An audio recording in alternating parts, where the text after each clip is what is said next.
ದರ್ಶನ್ ಕನ್ನಡ ಚಿತ್ರರಂಗದ ನಂಬರ್ 1 ನಟ. ವರ್ಷಕ್ಕೆ 2 ಚಿತ್ರಗಳನ್ನ ಕಾಯಮಾಗಿ ಕೊಡ್ತಾ ಇದ್ದಂತ ನಟ.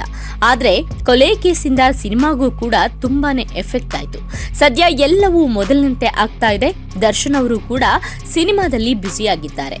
ಇದೇ ಹಿನ್ನೆಲೆ ಡೆವಿಲ್ ಸಿನಿಮಾ ಕೂಡ ಇತ್ತೀಚೆಗಷ್ಟೇ ಕಂಪ್ಲೀಟ್ ಆಗಿದೆ. ಈ ವೇಳೆ ಮತ್ತೆ ನೆನಪಾಗಿದ್ದು ವೀರ ಸಿಂಧೂರ ಲಕ್ಷ್ಮಣ ಸಿನಿಮಾ.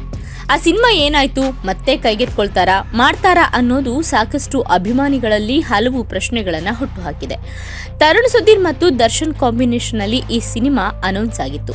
ವೀರ ಸಿಂಧೂರ ಲಕ್ಷ್ಮಣನ ಕಥೆಯನ್ನ ಹೇಳಲು ಇಬ್ರು ಕೂಡ ರೆಡಿಯಾಗಿದ್ರು. ಆನಂತರ ಉಮಾಪತಿ ಶ್ರೀನಿವಾಸ್ ಚಕಾರ ಎತ್ತಿದ್ರು. ವೀರ ಸಿಂಧೂರ ಲಕ್ಷ್ಮಣನ ಶೀರ್ಷಿಕೆ ನನ್ನ ಬಳಿ ಇದೆ ಅಂತ ಹೇಳಿದ್ರು. ದರ್ಶನ್ ಮತ್ತು ಉಮಾಪತಿ ಶ್ರೀನಿವಾಸ್ ನಡುವೆ ಇದೇ ವಿಚಾರಕ್ಕೆ ಮಾತಿನ ಚಕಮಕಿ ಕೂಡ ನಡೆದಿತ್ತು. ದರ್ಶನ್ ಜೈಲಿಗೆ ಹೋದ್ಮೇಲೆ ಈ ಸಿನಿಮಾ ಸೇರಿದಂತೆ ಹಲವು ಸಿನಿಮಾಗಳ ಮಾತುಕತೆ ಎಲ್ಲವೂ ನಿಂತು ಹೋಗಿತ್ತು.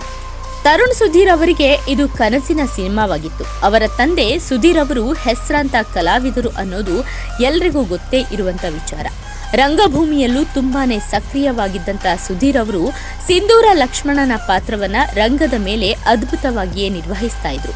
ಎಲ್ಲೆಡೆ ಆ ಪಾತ್ರದ ಕುರಿತು ಚರ್ಚೆ ಇರ್ತಾನೆ ಇತ್ತು.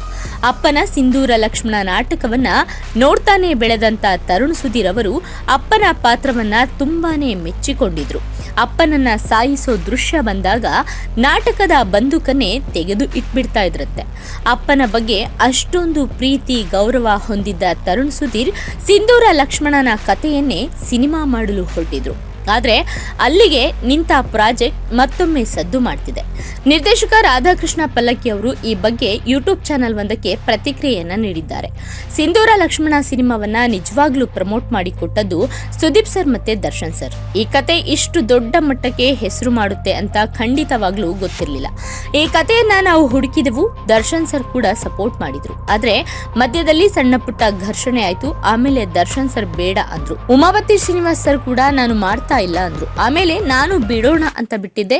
ವಾಪಸ್ ತಾತ ಪ್ರೊಡಕ್ಷನ್ ಇಂದ ಆರಂಭ ಮಾಡಿದ್ದೀನಿ. ಅದೇ ಕಥೆಯನ್ನ ಇಟ್ಟುಕೊಂಡು ಹೊಸಬರಿಗೆ ಏನು ಕೊಡಬೇಕು ಅದನ್ನ ಸೇರಿಸಿ ಮಾಡ್ತೇವೆ. ಡಿಸೆಂಬರ್ನಲ್ಲಿ ಅದ್ಧೂರಿಯಾಗಿ ಸಿನಿಮಾ ರಿಲೀಸ್ ಮಾಡ್ತೇವೆ. ಅಭಿಮಾನಿಗಳಿಗೆ ಆ ಪಾತ್ರದಲ್ಲಿ ದರ್ಶನ್ ಹಾಗೂ ಸುದೀಪ್ ಅವರನ್ನೇ ನೋಡ್ಬೇಕು ಅಂತ ಬಯಸ್ತಾ ಇದ್ರು. ಆದ್ರೆ ನಾವು ದೇಸಿ ಪ್ರತಿಭೆಗಳನ್ನ ಆ ಪಾತ್ರದಿಂದ ತರ್ತಾ ಇದ್ದೇವೆ ಎಂದಿದ್ದಾರೆ. ಇದರಿಂದ ಸಹಜವಾಗಿಯೇ ದರ್ಶನ್ ಹಾಗೂ ಸುದೀಪ್ ಅವರ ಅಭಿಮಾನಿಗಳಿಗೆ ಬೇಸರ ತಂದಿದೆ. ದರ್ಶನ್ ಅಭಿಮಾನಿಗಳಂತೂ ದರ್ಶನ್ ಅವರನ್ನ ವೀರ ಸಿಂಧೂರ ಲಕ್ಷ್ಮಣನ ಪಾತ್ರದಲ್ಲಿ ನೋಡ್ಬೇಕು ಅಂತ ಸಾಕಷ್ಟು ಕಾತುರದಿಂದ ಕಾಯ್ತಾ ಇದ್ರು. ಐತಿಹಾಸಿಕ ಪಾತ್ರಗಳಲ್ಲಿ ದರ್ಶನ್ ಅವರು ತುಂಬಾನೇ ಇಷ್ಟ ಆಗ್ತಾರೆ. ಅಭಿಮಾನಿಗಳಿಗೆ ಆ ರೀತಿಯ ಪಾತ್ರಗಳು ಅಂದ್ರೆ ಸಿಕ್ಕಾಪಟ್ಟೆ ಇಷ್ಟ. ಹೀಗಾಗಿ ಇಂಥದ್ದೊಂದು ಸಿನಿಮಾ ಮತ್ತೆ ಬರ್ತಾ ಇದೆ. ಆ ರೀತಿಯ ಪಾತ್ರದಲ್ಲಿ ದರ್ಶನ್ ಅವರನ್ನ ನಾವು ಕಾಣ್ತೇವೆ ಅಂತ ಆಸೆಯಾಗಿದ್ದಂತ ದರ್ಶನ್ ಅಭಿಮಾನಿಗಳಿಗೆ ಈಗ ನಿರಾಸೆಯಾಗಿದೆ.